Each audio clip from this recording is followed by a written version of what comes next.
RDX അടുത്ത വിഷയത്തിലേക്ക്. ഗാസയ്ക്ക് നേരെയുള്ള ഇസ്രയേൽ അതിക്രമങ്ങളെ ലോകരാജ്യങ്ങൾ അതീവ ഗൗരവത്തോടെ സമീപിക്കാൻ തുടങ്ങിയെന്ന സൂചനകളും പ്രതികരണങ്ങളുമാണ് പുറത്തുവരുന്നത്. ഇസ്രയേൽ ആക്രമണം രൂക്ഷമാക്കിയതോടെ വെള്ളമോ ഭക്ഷണമോ അടിസ്ഥാന സൗകര്യങ്ങളായി ഇല്ലാതെ വലയുന്ന 20 ലക്ഷത്തിലധികം ആളുകൾ ലോകത്തിൻ്റെ വേദനയാവുകയാണ്. ഗാസയിലെ മാനുഷിക പ്രതിസന്ധി രൂക്ഷമാകുന്ന ഘട്ടത്തിലാണ് പലസ്തീനെ രാഷ്ട്രമായി അംഗീകരിക്കുമെന്ന ഫ്രാൻസിന്റെ നിർണായക നിലപാട് പ്രഖ്യാപനം ഉണ്ടായിരിക്കുന്നത്. RDX റാപ്പിലേക്ക്.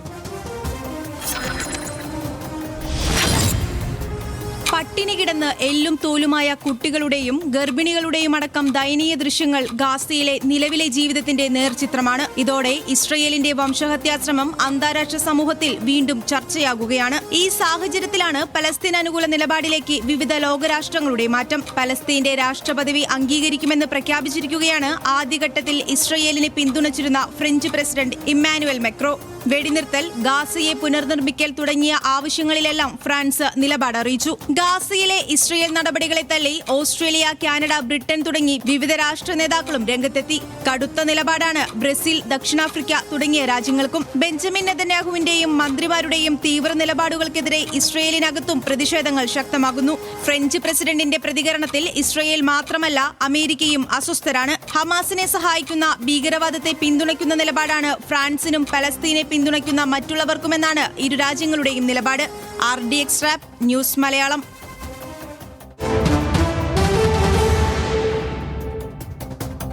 നമുക്ക് മറ്റു കാര്യങ്ങൾ ഡാറ്റാ ഷീറ്റിൽ പരിശോധിച്ച് വരാം. പലസ്തീനെ രാഷ്ട്രമായി അംഗീകരിക്കുമെന്ന് ഫ്രാൻസാണ് പറഞ്ഞത്. സെപ്റ്റംബറിൽ UN പൊതുസഭയിൽ നിലപാട് ഔദ്യോഗികമായി പ്രഖ്യാപിക്കുന്നത് ഇമ്മാനുവൽ മാക്രോൺ അറിയിച്ചിട്ടുണ്ട്. ഔദ്യോഗികമായി തന്നെയും പറയുമെന്ന്. മധ്യപൂർവ്വ ദേശത്തെ നീതിയുക്ത സുസ്ഥിര സമാധാനം ചരിത്രപരമായ പ്രതിബദ്ധതയാണ് എന്നതാണ് ഫ്രാൻസിന്റെ നിലപാട്. യുദ്ധം അവസാനിപ്പിക്കണം, സാധാരണ ജനങ്ങളെ രക്ഷിക്കണമെന്ന് ഇമ്മാനുവൽ മാക്രോൺ പ്രസ്താവന നടത്തുന്നു. ഫ്രാൻസിന്റെ തീരുമാനം പലസ്തീൻ പ്രസിഡന്റിനെ മാക്രോൺ കത്തിലൂടെ അറിയിച്ചു. പ്രഖ്യാപനം ദോഹയിലെ വെടിനിർത്തൽ ചർച്ചകളിൽ നിന്ന് US പിന്മാറിയതിന് തൊട്ടു പിന്നാലെയാണ് വന്നത് എന്നത് ശ്രദ്ധേയമാണ്. യൂറോപ്പിൽ കൂടുതൽ ജൂതരുള്ളതും പടിഞ്ഞാറൻ യൂറോപ്പിൽ കൂടുതൽ മുസ്ലിങ്ങളുള്ളതും ഫ്രാൻസിലാണ് എന്നത് ശ്രദ്ധിക്കണം. ഫ്രാൻസ് നിലപാട് ഒക്ടോബർ 7 ആക്രമണത്തിലെ ഇരകളുടെ മുഖത്തേറ്റ അടിയെന്ന് അമേരിക്ക പറഞ്ഞതായിട്ട് നമ്മൾ കേൾക്കുന്നു. ഹമാസിന്റെ പ്രചാരണത്തിന് മാത്രം ഒതുങ്ങുന്ന വീണ്ടും വിചാരമില്ലാത്ത തീരുമാനമാണെന്നാണ് മാർക്കോ പറഞ്ഞത്. ഫ്രാൻസിൻ്റേത് ഭീകരതയ്ക്ക് പ്രതിഫലം നൽകുന്ന നീക്കമെന്ന് ഇസ്രായേലും എതിർത്തു. പലസ്തീൻ രാഷ്ട്രമെന്ന ആശയം ഇസ്രായേലിനെ ഉന്മൂലനം ചെയ്യാനുള്ള ലോഞ്ച് പാഡാണെന്ന് നെതന്യാഹു ഉടനടി തന്നെ തിരിച്ചടിച്ചു. 1947 നവംബർ 29 പലസ്തീൻ പ്രദേശത്ത് ജൂത അറബ് രാജ്യങ്ങൾ സ്ഥാപിക്കാൻ UN പ്രമേയം പാസാക്കി. നമുക്ക് രാഷ്ട്രചരിത്രം ഇങ്ങനെ അറിയാവുന്നതാണ്. പലസ്തീൻ ലിബറേഷൻ ഓർഗനൈസേഷന് ഐക്യരാഷ്ട്രസഭയിൽ നിരീക്ഷക പദവി ലഭിച്ചത് 1974 ആണ്. 1988 ജെറുസലേം തലസ്ഥാനമാക്കി യാസർ അറാഫത്ത് പലസ്തീൻ രാഷ്ട്ര പ്രഖ്യാപനം നടത്തി. ഇതിനുശേഷം UN രേഖകളിൽ PLO എന്നതിന് പകരം പലസ്തീൻ എന്ന പേര് സ്ഥാനം പിടിച്ചു. 193 UN അംഗരാഷ്ട്രങ്ങളിൽ 145 രാജ്യങ്ങൾ ഇതുവരെ പലസ്തീനെ രാഷ്ട്രമായി അംഗീകരിച്ചിട്ടുണ്ട്. ചൈനയും റഷ്യയും ഇന്ത്യയും ഉൾപ്പെടെ പ്രധാന രാജ്യങ്ങൾ പലസ്തീനെ രാഷ്ട്രമായി അംഗീകരിച്ചിട്ടുണ്ട്. 1993 ഓസ്ലോ കരാറിന് പിന്നാലെ വെസ്റ്റ് ബാങ്കിലും ഗാസയിലും പരിമിത സ്വയംഭരണാധികാരം ലഭിച്ചു. 2011 UN ഏജൻസിയായ യുനെസ്കോ പലസ്തീനെ അംഗീകരിച്ചു. US ഇസ്രയേലും അന്നും എതിർക്കുകയായിരുന്നു. 2012 നവംബർ 29 പലസ്തീന് നിരീക്ഷക പദവി മാറ്റി നിരീക്ഷക രാഷ്ട്രപദവി നൽകാൻ UN തീരുമാനം വന്നു. 3 വർഷത്തിന് ശേഷം അന്താരാഷ്ട്ര ക്രിമിനൽ കോടതി പലസ്തീനെ കക്ഷിയായി അംഗീകരിക്കുകയായിരുന്നു. 2024 മെയ്യിൽ 3 യൂറോപ്യൻ രാജ്യങ്ങൾ പലസ്തീൻ രാഷ്ട്രത്തിന് പിന്തുണ പ്രഖ്യാപിച്ചു. അയർലൻഡ്, സ്പെയിൻ, നോർവേ രാജ്യങ്ങളാണ് പലസ്തീനെ രാഷ്ട്രമായി അന്ന് അംഗീകരിച്ചത്.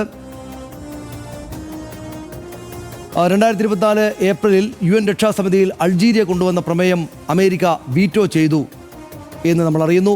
ഇസ്രയേലുമായുള്ള ചർച്ചയിലൂടെ മാത്രമേ പലസ്തീനെ രാഷ്ട്രമായി അംഗീകരിക്കൂ എന്നാണ് അന്ന് US നിലപാട് വ്യക്തമാക്കിയത്.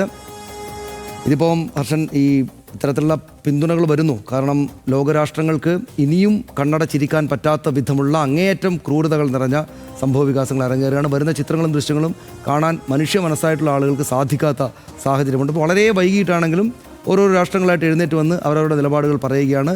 എന്നുകൂടെ കാണണം ഫ്രാൻസിൻ്റെ ഈ ഇപ്പോഴത്തെ രാഷ്ട്രപ്രഖ്യാപനത്തെ എന്ന് തോന്നുന്നു, അല്ലേ? ഒരു സംശയവുമില്ല സരീഷ്. എനിക്ക് നേരിട്ട് നമ്മൾ ഈ മാധ്യമങ്ങളിലൂടെ കാണുന്നില്ലെങ്കിലും എനിക്ക് നേരിട്ട് അറിയാം. ഒന്നിലേറെ മാധ്യമപ്രവർത്തകർ ഈ ദൃശ്യങ്ങളെല്ലാം കണ്ട് കടുത്ത ഡിപ്രഷനിലേക്ക് പോയവരും അവർക്ക് മറ്റ് വിദഗ്ധ സഹായം പിന്നീട് വേണ്ടി വന്ന ആളുകളെ എനിക്കറിയാം. അപ്പോൾ ആ നിലയ്ക്ക് ക്രൂരമാണ് അവിടുത്തെ കാര്യങ്ങൾ. ഇതുവരെ 61,700 മേൽ ആളുകൾ ആ ചെറിയ പ്രദേശത്ത് കൊല്ലപ്പെട്ടിരിക്കുന്നു എന്നുള്ളതാണ്. അതിൽ 17,500 പേർ കൊച്ചു കുട്ടികളാണ്.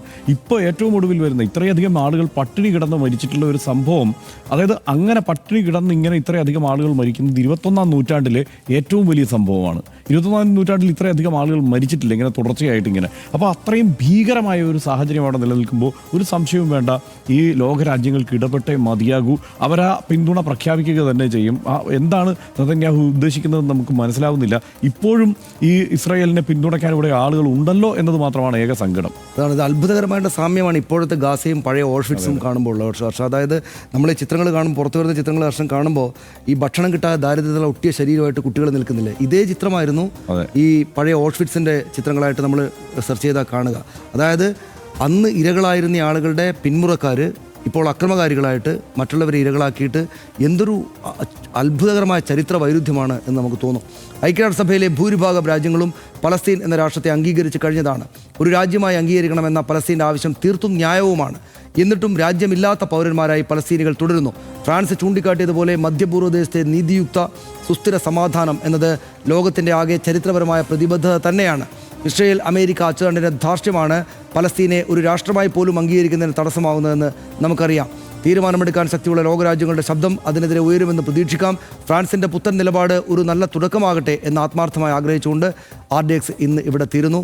Good night.